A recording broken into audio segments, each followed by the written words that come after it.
lugar de encuentro para el talento venezolano, dentro y fuera de nuestro país.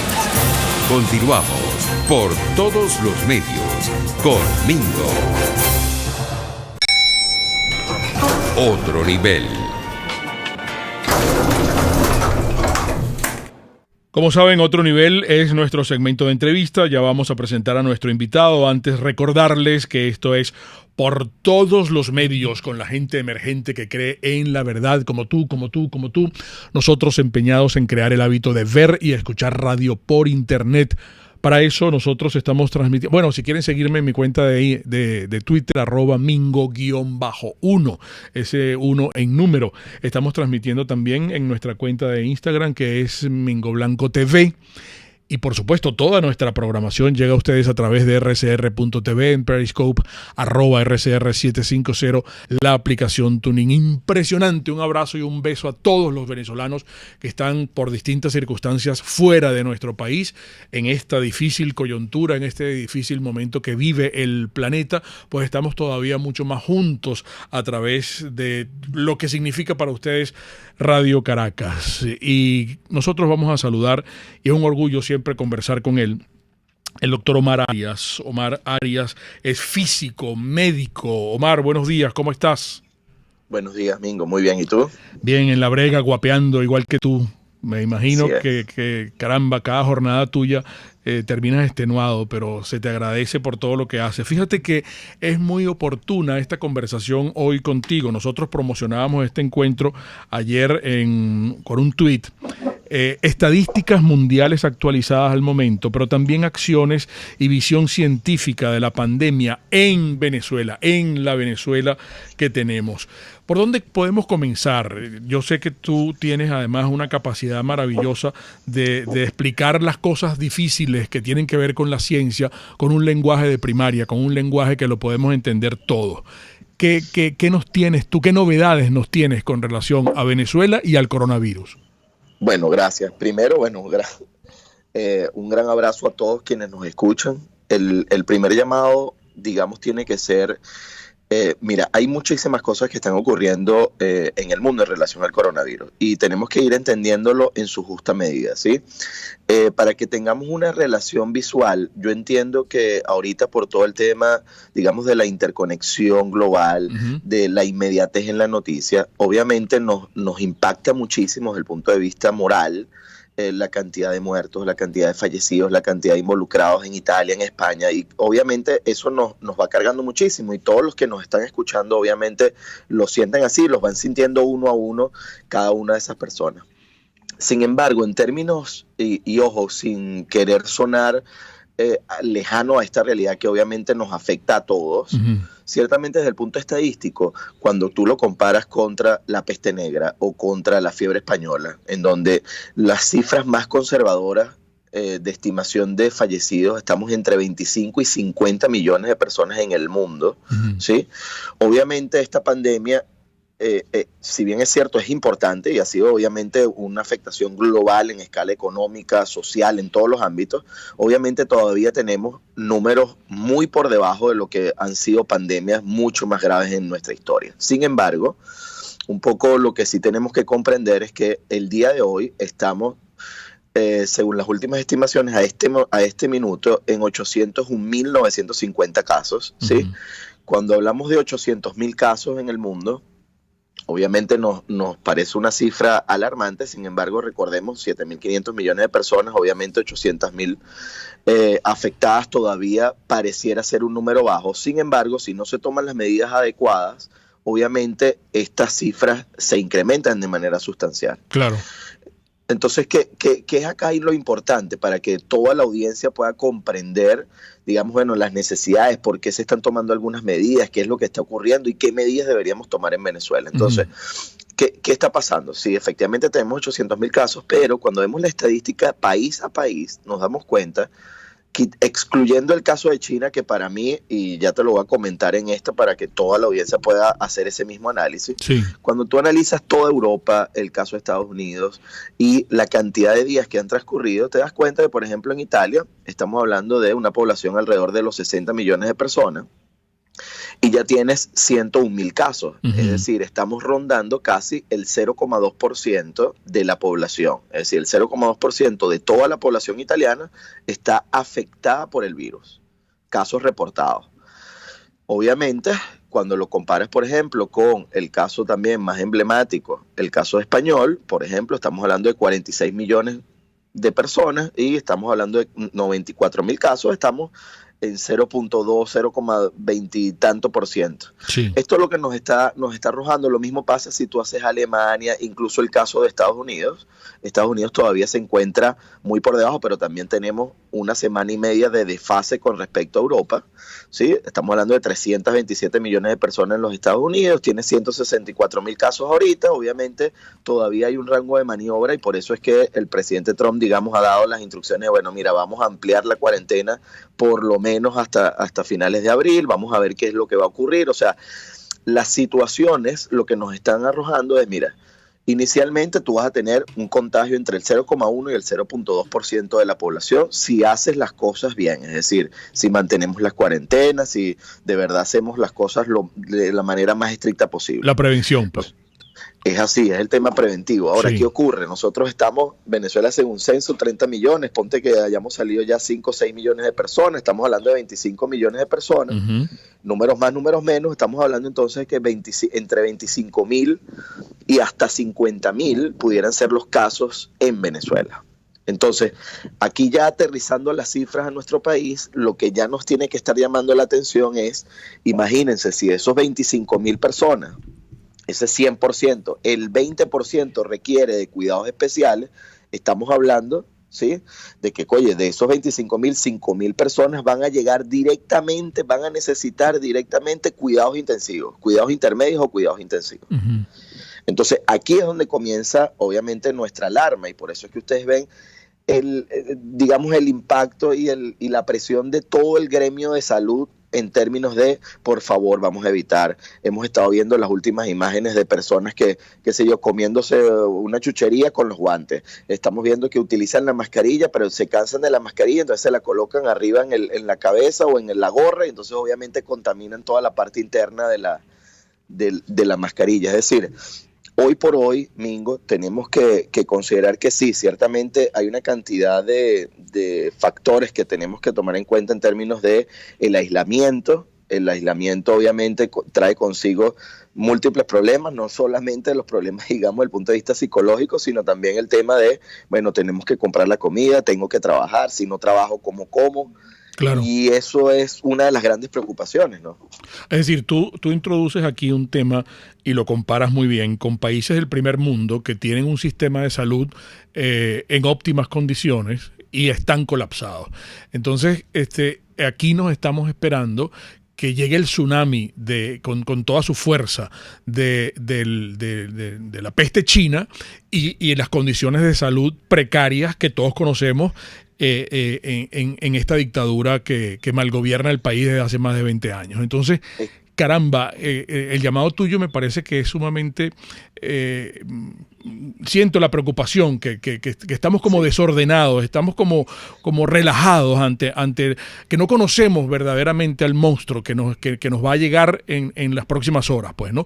Creo que Maduro decía algo que se va a esperar, que se va a incrementar en las próximas horas, en los próximos días. Estaba como alertando, conociendo, me imagino, su desastre, ¿verdad?, en que tiene el sistema de salud, pero un profesional como tú que visita permanentemente los centros de salud, tanto públicos como privados, pues nos puede hablar con mucho más peso específico de la verdad de lo que nos puede pasar si aquí viene un contagio masivo, pues, ¿no? Mira, Mingo, sí, es que, mira, ciertamente, fíjate, aquí ocurren dos cosas y es muy importante que tu audiencia, digamos, lo analice en esta medida. Digamos, yo lo pongo acá sobre la mesa. Fíjate qué ocurre. Yo he visto con muchísima preocupación algunas personas que han citado, bueno, mira, las medidas de Maduro ciertamente, oye, son una de las más apropiadas en todo el mundo, y oye, qué bueno que bueno, por lo menos esto pareciera que lo está haciendo bien, el control, el tema policial, el establecer muchas más medidas de control. Por favor, evidentemente estamos de acuerdo en que mientras mayor sea el confinamiento, evidentemente mayor va a ser el buscar el control de que esta situación no se vaya de forma exponencial. Sin embargo, también tenemos que recordar, Mingo, que gobiernos autoritarios como el que evidentemente nos gobierna hoy por hoy y que ya tiene más de 20 años, obviamente este es el caldo de cultivo perfecto. Es decir, es la excusa maravillosa para justificar el amedrentamiento, el cierre, el que no haya ningún tipo de debate, el que cualquiera que pueda arrojar alguna cifra sencillamente es tildado de, mira, no, es que está incitando al odio, a la desesperación, a no sé qué. Entonces, listo, estos son enemigos de la patria y los tenemos de lado. Es decir, este es el caldo perfecto. O sea, que tú me digas, mira, oye, tengo que sacar a las tropas a la calle, ahora tengo que restringir por completo el tránsito, yo puedo decidir a quién yo le echo gasolina y a quién no, yo puedo decidir ubicar en un hotel ya un hospital adicional, porque bueno, ya todos mis hospitales, yo tengo más de 20 años en donde no he generado ningún tipo de aporte sustancial, real, a la construcción o a la remodelación o a la modernización de los hospitales. Bueno, habiendo tenido todos los recursos, ¿no? Habiendo tenido todo el dinero del mundo para poner esto a funcionar, pero bueno, como Singapur. Por supuesto, por eso, o sea, lo que yo quiero es, mira, y creo que en algún momento lo conversamos, el gobierno de Maduro no está pendiente de la gente, y yo quiero que eso quede muy claro. Por mucho que ellos aparezcan en las cadenas nacionales y den las cifras, el gobierno de Maduro, este régimen ha sido claro en demostrar que a él lo que le interesa es el poder. O sea, si a ellos les hubiese interesado lo más mínimo la gente, señores, tenemos más de 20 años en donde toda esa inversión, toda esa cantidad de dinero que está regada por las cuentas en el mundo, y que cada vez más lo estamos viendo a escala global, la cantidad de dinero que se robaron, si ese dinero hubiese estado invertido en salud, hoy sería otra historia. Claro. ¿Sí? O sea, lo estamos viendo y lo vemos así, y Maduro lo sabe. Maduro está muy claro de que obviamente ante una crisis como esta, con la poca...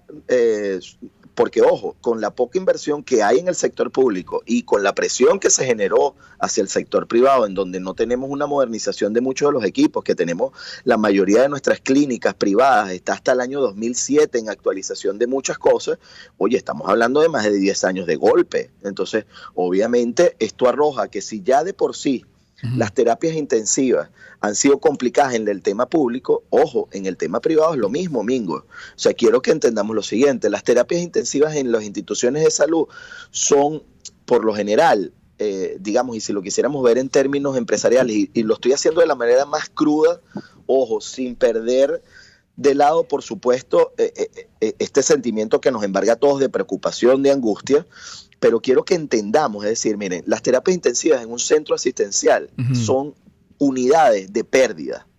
Es decir, cuando tú analizas, no importa la clínica en el país que sea, la mayoría de las unidades de cuidados intensivos, ¿qué pasa? Tienes pacientes por mucho tiempo, pacientes que están muy complicados y que pueden fallecer o tienen una alta probabilidad de fallecer.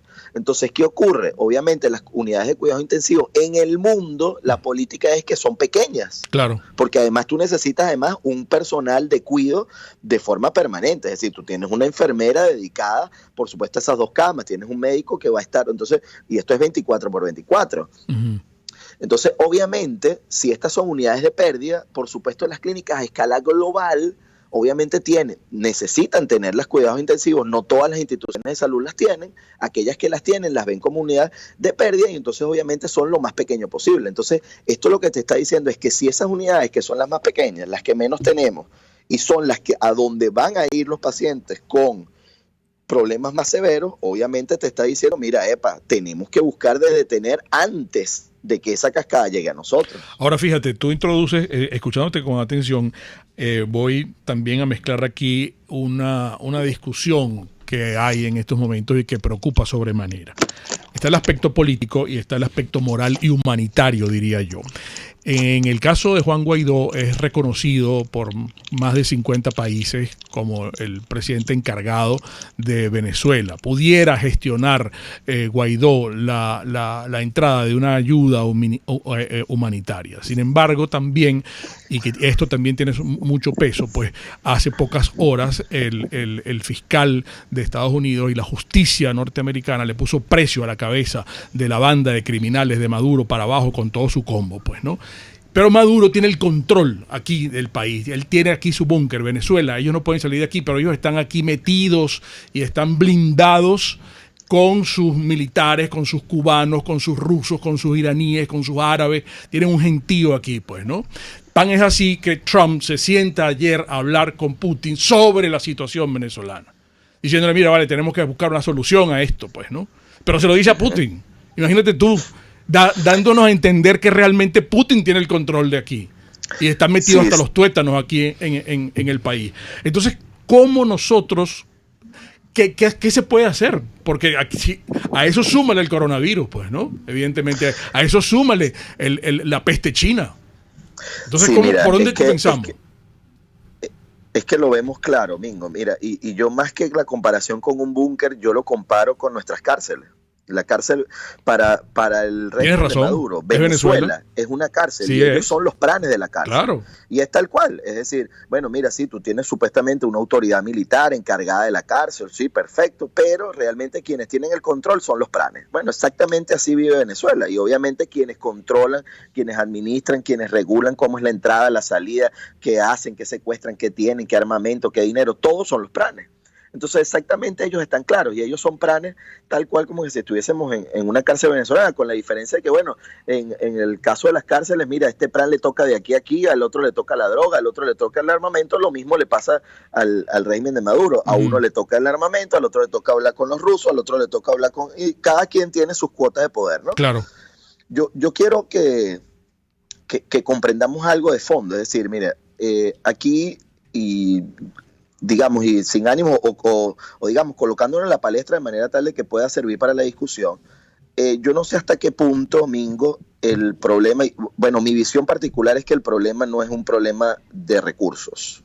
Y voy a explicarlo. Por favor. Es decir, aquí el problema no es si Guaidó logra que le den la ayuda humanitaria o no, o si Maduro logra pedirle, bueno, le pidió el Fondo Monetario y le dijeron que no, o si le pide a los rusos, a los chinos que le den algo y entonces le puedan dar algo. No, esto no es un problema de eso, porque dinero que entre bajo esta administración y bajo esta cultura de tratar de robar y de raspar la olla hasta el último punto, obviamente esto no tiene cabida, es decir, aquí van a entrar los recursos y con la misma vamos a poder ayudar a un grupo muy pequeño de personas e inmediatamente la ayuda va a desaparecer. Claro. Entonces aquí el problema es más de fondo, aquí es un problema y es un tema estructural, es decir, aquí si nosotros queremos abordar la crisis tenemos que comprender cuál es la razón de la crisis, es decir, la crisis de salud no apareció con el tema del coronavirus, ¿no?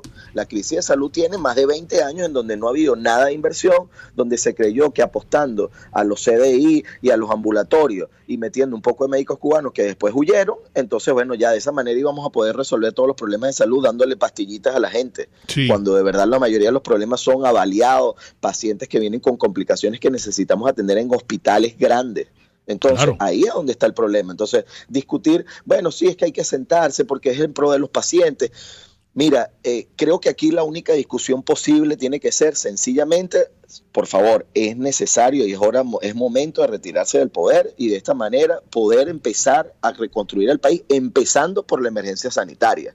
Pero más allá de eso, y los americanos lo hicieron muy bien. Es decir, los americanos cuando empezaron a ver ese corcoveo, esa posibilidad de que, mira, vamos a ver cómo nos sentamos, los dirigentes de oposición, salió Capriles con algún discursito por allí de que, mira, sí, es preferible, vamos a dejar las diferencias de lado. Los americanos dijeron, listo, vamos a proceder ya, aquí están, estos son terroristas y quien se sienta con terrorista, terrorista es. Claro, pero fíjate qué interesante lo que tú planteas, porque mucha gente que se pregunta con relación al gobierno de emergencia nacional que plantea Guaidó, él lo explicó que es inmaduro, pero es con el chavismo. Entonces, sí, ¿con cuál chavismo? Entonces la gente dice, pero eso tenemos que dejarlo para la próxima parte, querido amigo, porque perfecto, tengo que identificar, tenemos un intervalo, estamos con Omar Arias, médico, físico, médico, experto en medicina nuclear, además, en momentos regresamos. Un espacio para formar la nueva opinión pública venezolana, por todos los medios, conmigo.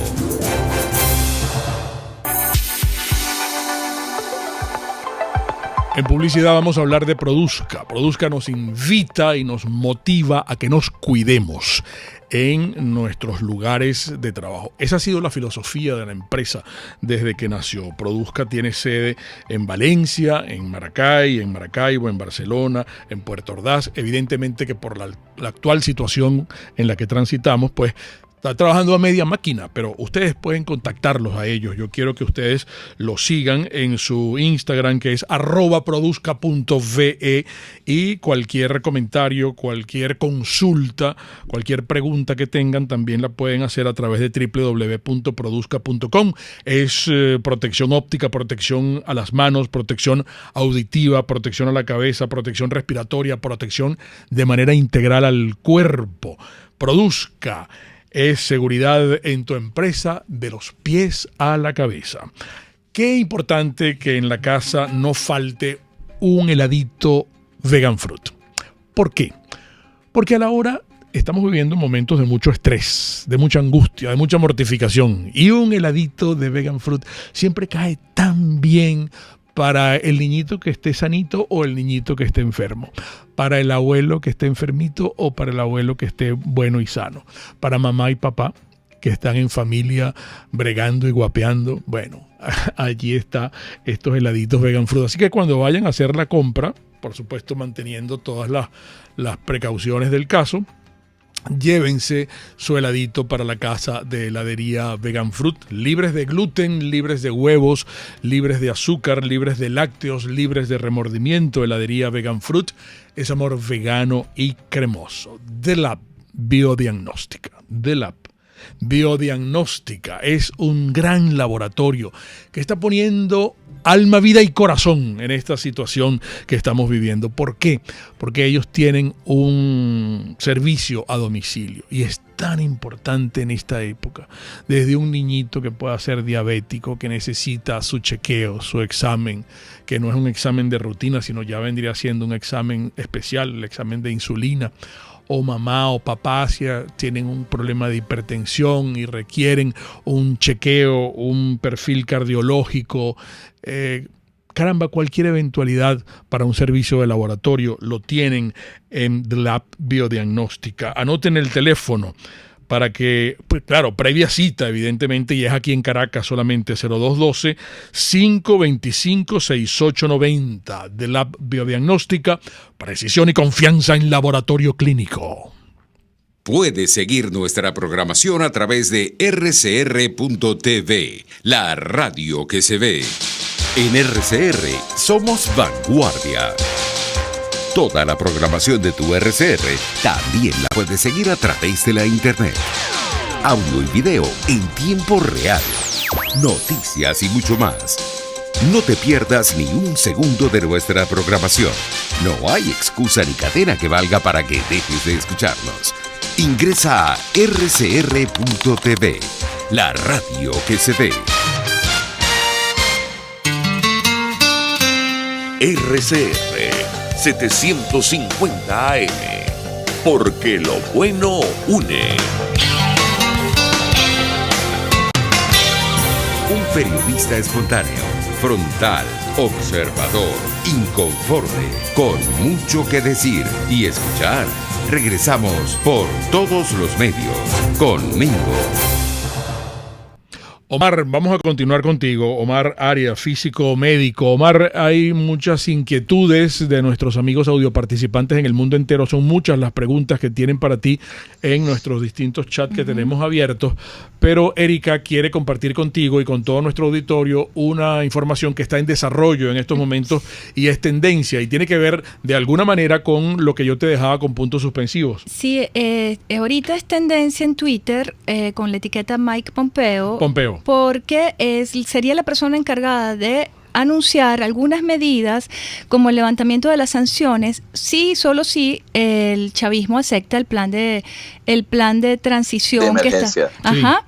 El plan de gobierno de emergencia, y ese anuncio pudiera ser hecho en los próximos minutos, ¿no? Sí, fíjense que exactamente antes de entrar en la llamada, justamente estábamos en esa, digamos, en la lectura de esa noticia. Sí. Definitivamente los Estados Unidos lo que están buscando es la mejor salida o la salida con la menor cantidad de bajas posible. evidentemente, sí, y esto tiene que quedar muy claro, el objetivo final es obviamente salir del régimen de Maduro, sí, porque todos entendemos y obviamente, mira, cualquier persona con un poco de sentido común, con un poco de amor a la patria y incluso con amor a la humanidad, porque ni siquiera es un tema de patriotismo, sino es un tema, oye, del sentimiento más básico, que es el sentimiento a la vida.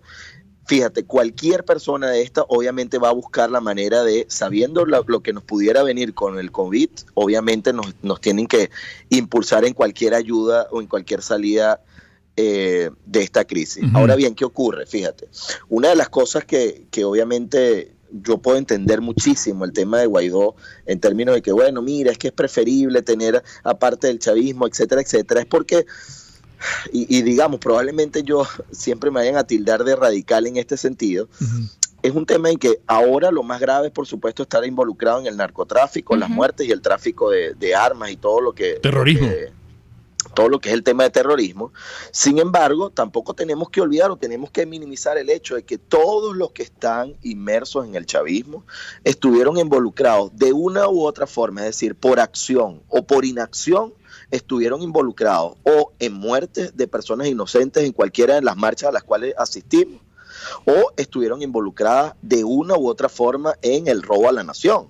Es decir, a mí no me va a venir ahorita, lo que pasa es que ahora, por supuesto, entreponderar una fortuna de miles de millones de dólares contra, bueno, unos cuantos cientos o unos cuantos pequeños milloncitos de dólares, obviamente la gente empieza a olvidar y dice, bueno, no importa, no es tan malo este del chavismo, bueno, ahorita se empezó a reivindicar. Yo creo que todos tenemos que pasar, todos, sea oposición, chavismo, independientes, profesionales, todos tendríamos que pasar por el hilo digamos, o por el hueco de la aguja de la justicia. Sí. O sea, yo creo que eso es inevitable. Por supuesto que ahorita, en este momento, tenemos que estar llamados todos, obviamente, a ayudar en la crisis. Claro. Sin embargo, lo que sí es muy peligroso, y es una de las recomendaciones que alertamos ya de manera inmediata, es estar pendiente a quién va a estar controlando los recursos ante un posible plan de emergencia de la nación. Oye, sí. Recordemos que los planes de emergencia a los cuales nosotros hemos estado habituados, lo que manejó Chávez, lo que manejó Maduro, eran sencillamente listo. Esto era una firma a página en blanco y bueno, haga lo que usted considere y listo. Y ahí pérdida de los recursos y mira dónde estamos. No, y todavía también hay que poner el ejemplo de Cúcuta, de hace un año. No, por supuesto, el tema cucuteño, sí, con el tema de la ayuda humanitaria y todo. Claro. Por eso, o sea, porque es lo que te digo, Mingo, esto no es un problema al final de izquierda o derecha, o es un problema de chavismo y oposición, al final es un tema cultural, es decir... Y de moral y de ética. Haciendo? Y moral, por supuesto. Claro. O sea, nosotros, mira, y un servidor público está obligado a trabajar por la gente, para la gente. Uh-huh. No es que voy a trabajar a expensas de la gente para yo llenarme los bolsillos. Ese es el problema. Es un tema de cómo estamos viendo a los funcionarios públicos. Los funcionarios públicos son quienes nos deben a nosotros, los ciudadanos, el respeto, la muestra de acciones. Aquí no es un tema de, es que tenemos que aplaudir si la persona, el alcalde o el gobernador hizo algo. No, es que ese es su deber, porque para eso fue escogido, para eso fue electo. Claro. Ya para terminar, Omar, tu reflexión final y tu recomendación a nuestra audiencia en tu condición de físico y de médico venezolano. Fíjate, las recomendaciones, mira, muchísimas personas nos han consultado sobre el tema de, es que me parecen que esas medidas que dice la Organización Mundial de la Salud son muy básicas para algo que es tan grave. Uh-huh. Miren, las recomendaciones son básicas porque al final el virus es básico. Un virus es una cadena de ARN, imagínense una especie de instrucciones, de código de instrucciones, uh-huh, que no está vivo per se, es decir, es cuando se meten las células que empieza la replicación del virus, empieza a copiarse y a generar daños dentro del paciente. Okay. Entonces, ante esto, obviamente las recomendaciones son básicas. Primero, quedarnos en casa la mayor cantidad de tiempo posible, aquellos que pueden hacerlo. Sí. Nosotros obviamente estamos obligados a estar en el campo de batalla, entonces les pedimos que por favor estén bajo resguardo. Y obviamente muchísima limpieza, la limpieza de las superficies es vital, sobre todo la limpieza de manos, para los niños, para los más jóvenes, igualmente para los ancianos, tratarlos con muchísimo cuidado y la mayor cantidad de limpieza posible, y de esa manera nosotros vamos a poder evitar un brote con proporciones muy, muy grandes. Omar, yo quisiera que nos ayudaras a aclarar una duda que surgió y que, bueno, que tal vez tú pudieras decirnos si eso es así. Ayer leía en algunos chats que comentaban que la cuarentena es de 14 días, pero si en algún momento por necesidad de salir a comprar medicinas o alimentos salimos, es como que si tuviéramos, al regresar a nuestra casa, tendríamos que reiniciar la cuarentena. Sí, gracias, Erika. Perfecta tu pregunta. Sí, mire, quiero que entendamos algo. La cuarentena es un periodo, un proceso, un tiempo que se establece sencillamente para ver, es una ventana de tiempo para determinar, mira, este paciente tiene o no tiene el virus. Entonces, ¿qué ocurre? Obviamente, el tiempo máximo que se ha determinado desde que tú estás en contacto con alguien que tiene el virus hasta que tú lo pudieras llegar a presentar, lo máximo es hasta 14 días. Entonces, de allí se estableció una cuarentena o un periodo de tiempo de 14 días para evaluar, bueno, mira, si todos nos quedáramos en casa durante 14 días y empezara alguien a decir, a levantar la voz y decir, mira, me siento mal, bueno, listo, ya sabemos que esa persona puntualmente está enferma. Claro. Pero como no ha salido, obviamente no ha tenido contacto con más nadie. En el momento en el cual sale, en ese momento vuelve otra vez el conteo a cero, porque en el momento en el cual sales vuelves a exponerte a la probabilidad de volverte a contagiar. Entonces, obviamente, tenemos que esperar nuevamente 14 días. Y ese es el problema de fondo de lo que pasó en España e Italia. Cuando llamaron la primera cuarentena, muchos de los jóvenes estudiantes universitarios que no habían tenido vacaciones en diciembre dijeron, mira, nos vamos para la playa, vamos a hacer fiesta, vamos a hacer... Y después venían las reuniones familiares conocidas de tipo europeo, donde hay 20, 30 personas, y empezaron a caer uno a uno todas las personas. Entonces, ese es el problema. Qué buena la aclaratoria. Omar, un gran abrazo, vale. Muchísimas gracias. Estamos en contacto. Omar Arias, físico, médico venezolano. Amigos, y ustedes recuerden, el comunismo te quiebra las rodillas para que tengas que darle las gracias por las muletas. Hasta mañana. RCR presentó Por Todos los Medios con Mingo.